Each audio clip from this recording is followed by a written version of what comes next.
Baik, siap. Alhamdulillah Pak. Begini Pak, saya ada tes wawancara mengenai pengambilan keputusan nilai-nilai kebajikan Bapak sebagai seorang pemimpin. Apakah Bapak punya waktu hari ini? Ya, ya, ya. Sudah pagi. Selesai.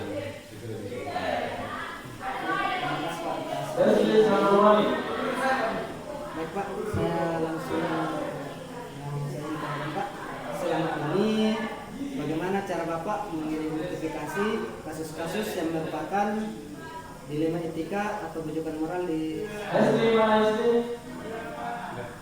kasih Pak Suri. Dilema itu hal yang memang dalam organisasi dimanapun itu hal yang biasa terjadi bersama organisasi juga seperti di sekolah-sekolah, dan itu hal yang berat untuk mengidentifikasi dan mengambil keputusan. Tapi sebagai tidak pemimpin sekolah, saya sebagai kepala sekolah di sini dalam mengambil keputusan atau seperti itu, saya melihat dari manfaat organisasi di dalam menjalankan tugas sekolah. Hal seperti ini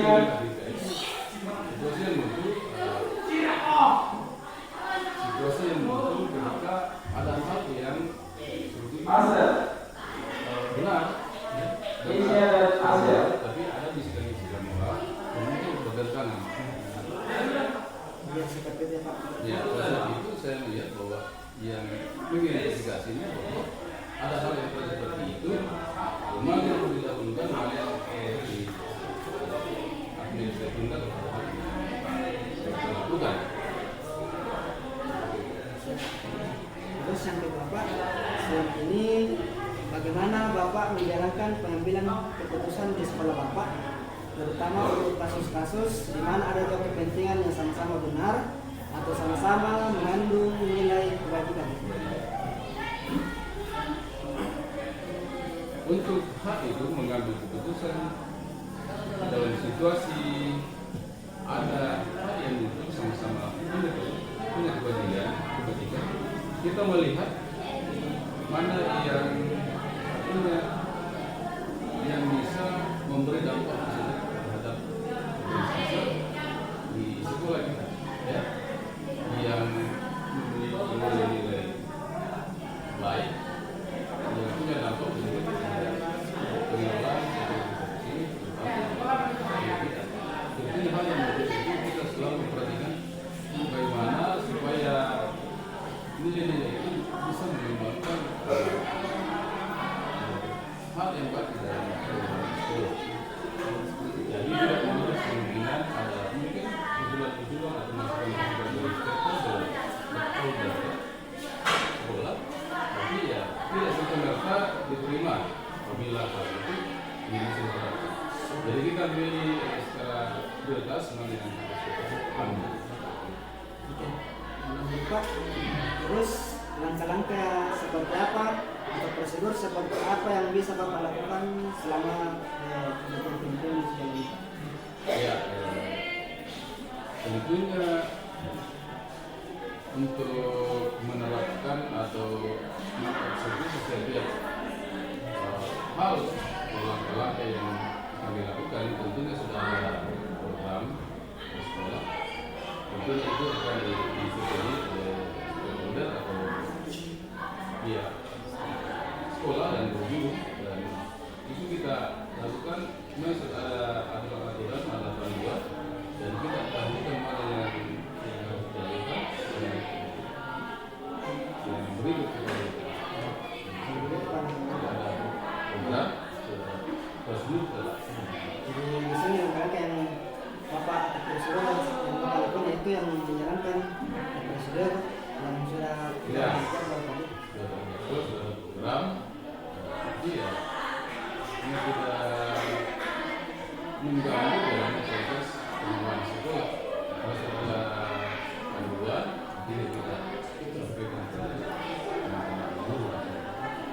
Terus yang berikutnya, hal-hal apa saja selama ini yang Bapak anggap efektif dalam pengambilan keputusan kasus dilema etika? Hal apa saja? Ya, dilema etika ini ada kaitannya dengan moral, ya. Jadi itu mengambil pengambilan keputusan berkaitan dengan hal itu, jadi pendekatan yang dilakukan selama ini, bahkan itu saya rasa dari pendekatan dengan konsep, pendekatan moral, ya, pendekatan kekeluargaan yang kita sampaikan juga kepada teman-teman guru, bagaimana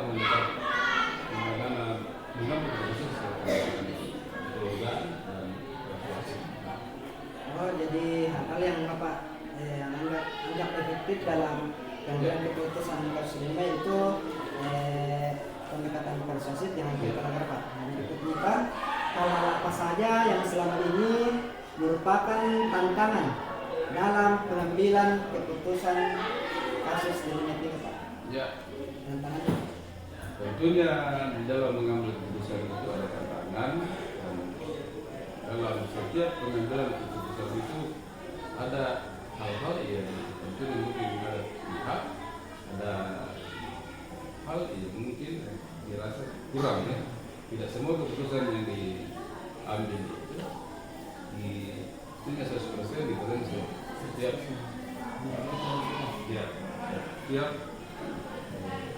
anggota organisasi. Ya. Jadi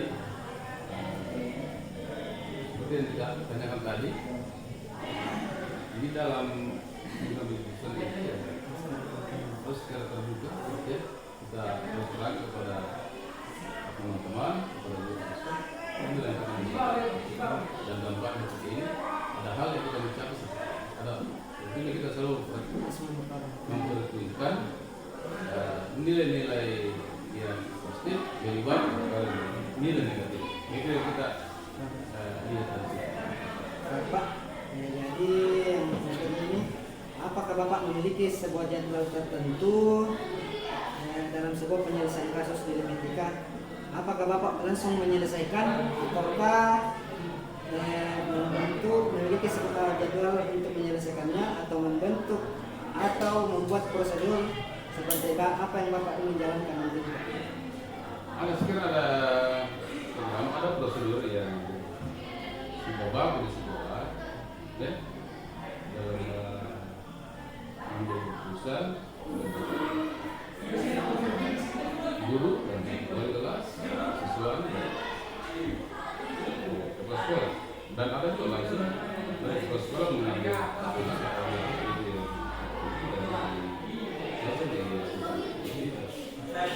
dan terkait dengan jadwal kegiatan, ada program dan ada tutorial. Saya buat sendiri untuk melakukan langkah-langkah, melakukan proses dari sekolah dan dalam pengambilan keputusan itu. Seperti itu, Pak. Jadi yang untuk menjelaskannya, Bapak selalu libatkan dari kesiswaan atau OSIS dan guru-guru lain. Terus pertanyaan ke-7, adakah seseorang atau faktor-faktor apa yang selama ini yang mempermudah atau membantu Bapak dalam menyelesaikan pengambilan keputusan dalam kasus-kasus dilema etika? Ya, selain pengalaman saya sebagai guru di sekolah, tentunya itu menjadi tugas saya untuk menentukan, dan juga tentunya dari stakeholder yang ada di organisasi sekolah, dan pengalaman juga bagaimana situasi dan kondisi masyarakat di sekitar sekolah sehingga membuat keputusan. Jadi itu yang memudahkan kita dalam mengambil keputusan. Biasanya ada masukan-masukan dari teman, dari stakeholder dan masyarakat.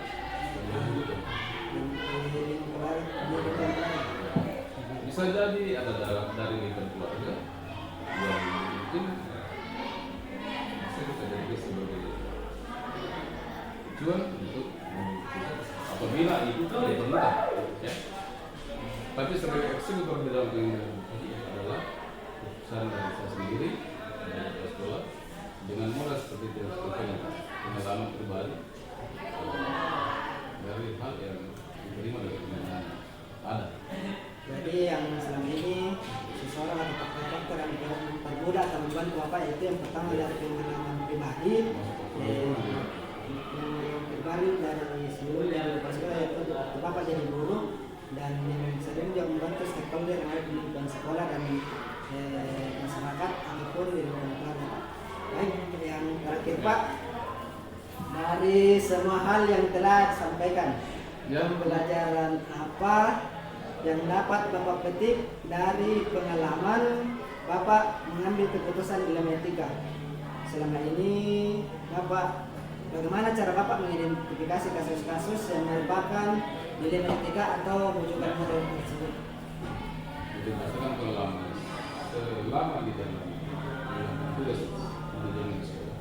Jadi di dalam identifikasi hal berkaitan dengan rujukan moral dan dilema etika, ya itu tentunya dari observasi sendiri yang selama. Jadi lihat bagaimana laporan dari teman-teman, terpilih kondisi-kondisi yang terjadi di sekolah dan biasanya kita mengambil informasi secara bersama-sama, kemudian kita kaji, lalu kita mengambil keputusan yang lebih penting dan lebih bermanfaat tanpa mengesampingkan hal yang lain yang mungkin ada di kita di sekolah. Jadi saya bisa mengambil keputusan, saya bisa merangkum di sini dari semua hal yang disampaikan pembelajaran yang pada Bapak ketika pengalaman Bapak dalam mengambil keputusan dalam etika, yaitu yang pertama observasi langsung, yang kedua itu input dari teman atau stakeholder, dan kegiatan-kegiatan pengalaman yang sudah Bapak. Ya, seperti itu. Oke Pak, mungkin cukup sekian hari ini Pak. Terima kasih atas kesempatan yang Bapak berikan kepada saya atas waktu Bapak. Terima kasih. Ya, terima kasih Pak.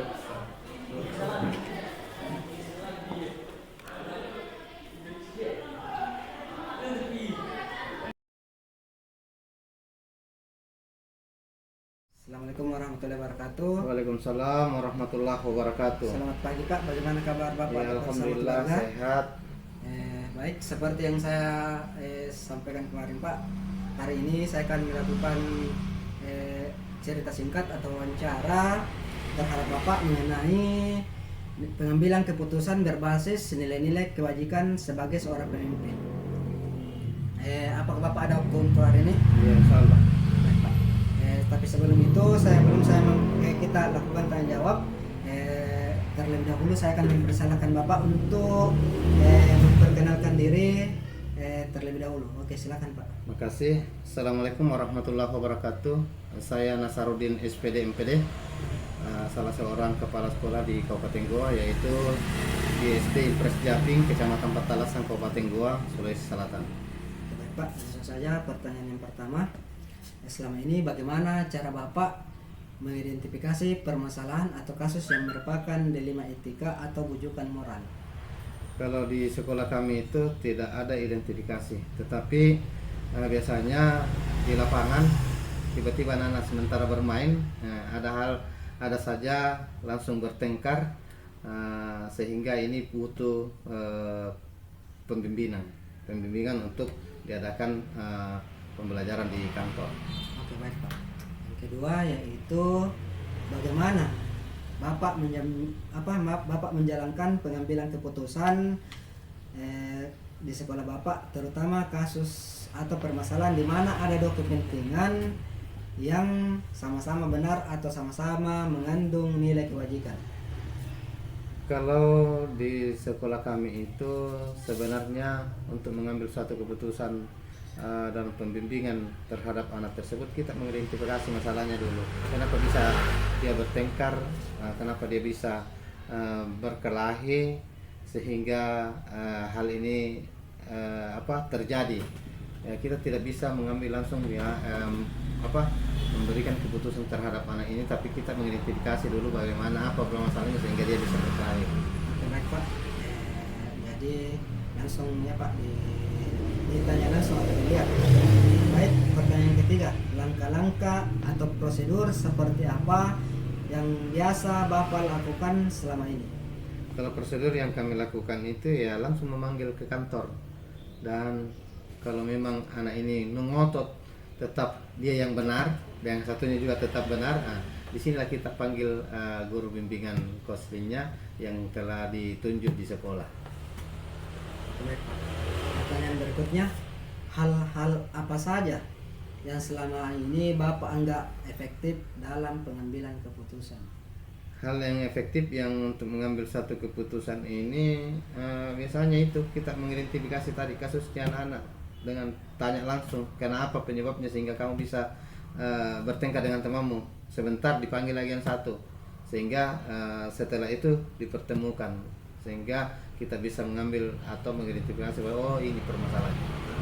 Hal yang efektif yang Bapak jangankan itu mempertemukan pada kasus anak tersebut yang berbuat masalah. Oke, pertanyaan berikutnya Pak. Baik, hal-hal apa saja yang selama ini merupakan tantangan yang ada di sekolah Bapak?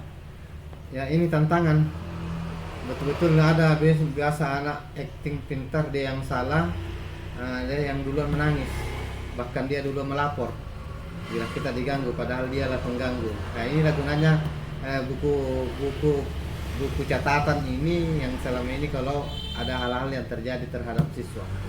Oh, jadi tantangannya itu terkadang ada siswa yang dia yang duluan buat masalah, padahal ternyata dia yang duluan melapor. Oke, baik Pak. Pertanyaan yang keenam yaitu, apakah Bapak memiliki sebuah jadwal dalam menyelesaikan sebuah permasalahan kasus ini, ataukah Bapak menyelesaikannya secara langsung di tempat terkait bentuk atau terkait dengan masalah ini? Apakah ada bentuk atau prosedur yang Bapak miliki? Kalau bentuk prosedur ini tidak, kalau di sekolah dasar itu kapan ada kasus ya langsung ditangani. Tetapi bila mana kita buka buku-buku penghubung yang sudah ada dan malah kasus ini atau si perbuat ini berulang kali, ya inilah yang kita biasa tindaki dengan menggunakan buku penghubung ke orang tua. Jadi tidak dijadwal Pak? Tidak terjadwal. Kecuali kalau ada yang masalah yang serius baru dijadwalkan. Ada pertemuan orang tua. Oke, baik. Pertanyaan yang ketujuh, adakah seseorang atau faktor-faktor yang mempermudah atau membantu Bapak dalam menyelesaikan kasus dilema etika tersebut?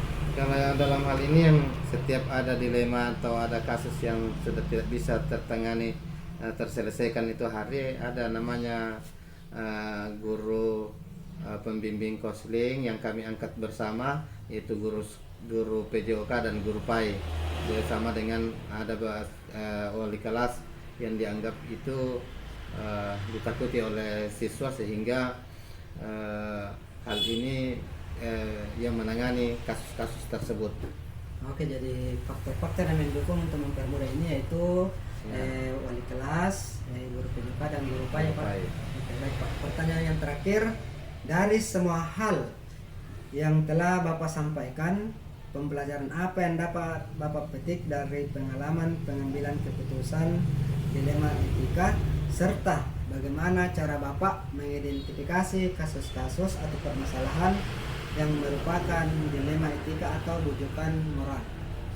Kalau kasus-kasus yang berkaitan dengan hal yang ada di sekolah dasar itu biasanya agak lucu.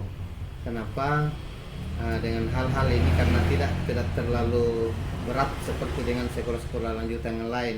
Kenapa? Karena kalau anak-anak sudah disentuh hatinya, ini sudah saling memaafkan.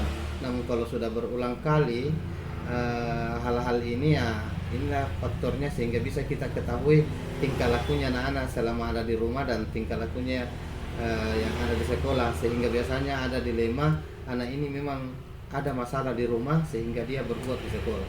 Oke, baik Pak.